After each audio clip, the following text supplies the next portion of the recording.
Okay, so a major new version of Grok just dropped. And let me tell you, this isn't just some minor update. We're talking about a complete, fundamental rewrite. So the big question is, what exactly makes Grok 4.20 so different? Well, we're going to crack it open and go right under the hood.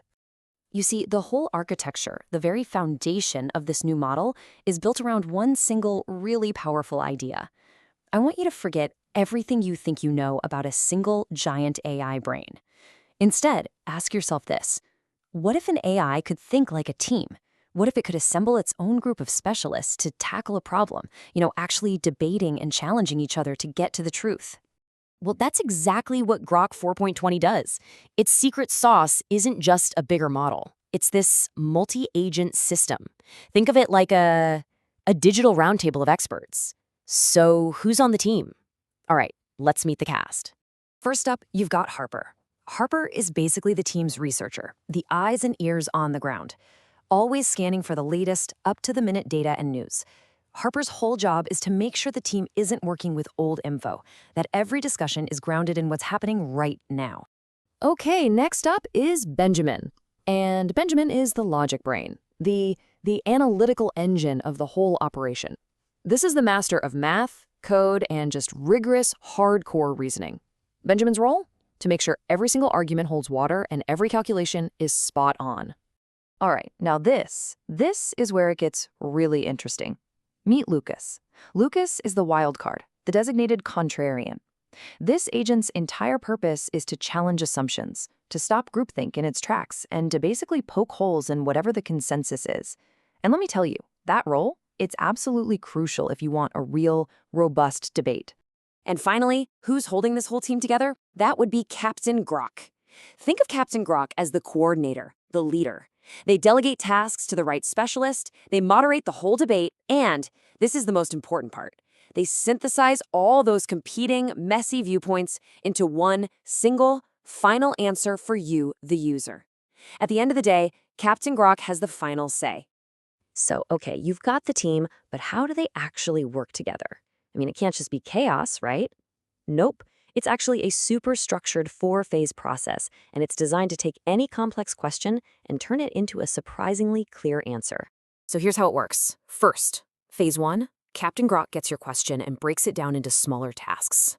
Phase 2, the team gets to work, all at the same time. Harper's researching, Benjamin's running the numbers.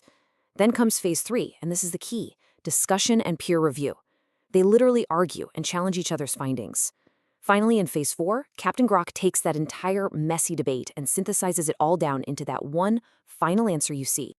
Okay, enough with the theory, right? Let's see how this thing actually performs. We decided to put this team through the gauntlet, throw a seriously tough, abstract problem at it just to see how it handles the pressure. And the first challenge? A really complex economic paradox. So here's the puzzle we gave it. Picture this. By 2026, $1 trillion has been sunk into AI. $1 trillion. But 80% of firms are reporting zero productivity gains. So what gives? Why is that happening? I mean, this is the perfect stress test, right? It's confusing, it's complex, and there is absolutely no easy answer. And what happened next just brilliantly illustrates their whole internal process. You can see it right here.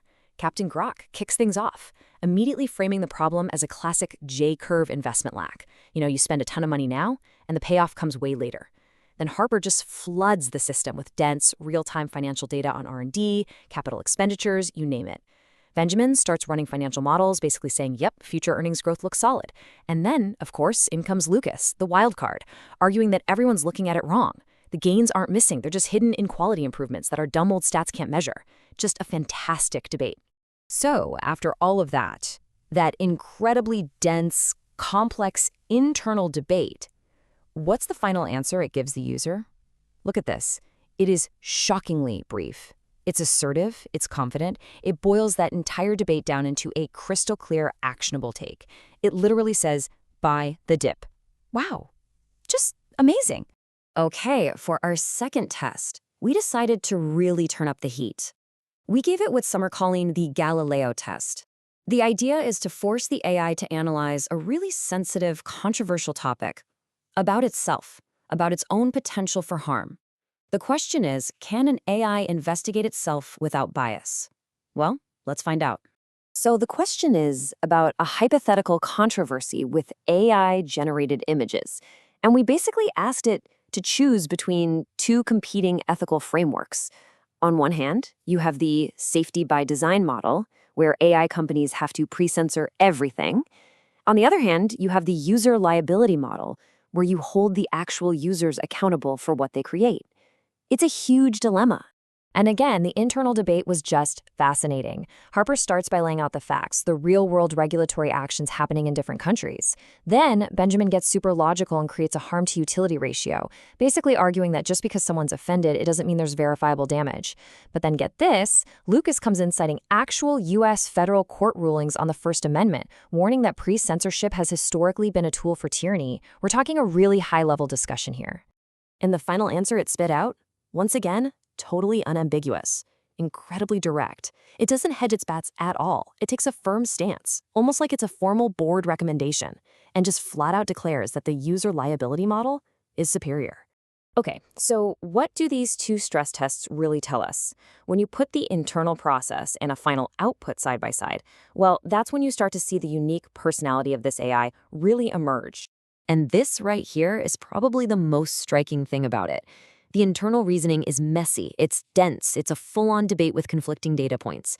But the final output? It's the polar opposite. It's minimalist, super confident, assertive, and it's a single, unified take. And why does this matter? Because it shows an AI that does all the incredibly hard work behind the curtain so that you, the user, just get a clean, direct, and actionable answer. So, let's put it all together. What's the verdict? What kind of AI are we actually looking at here? The profile that emerges is pretty darn clear. You've got an AI that literally thinks like a collaborative team of experts.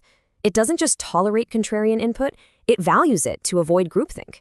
It does all this super deep, complex reasoning internally, but then delivers its conclusions with this extreme minimalism and high confidence. And maybe most importantly, it seems to prioritize what you might call truth-seeking, actively resisting the urge to just give a sanitized, globally censored answer.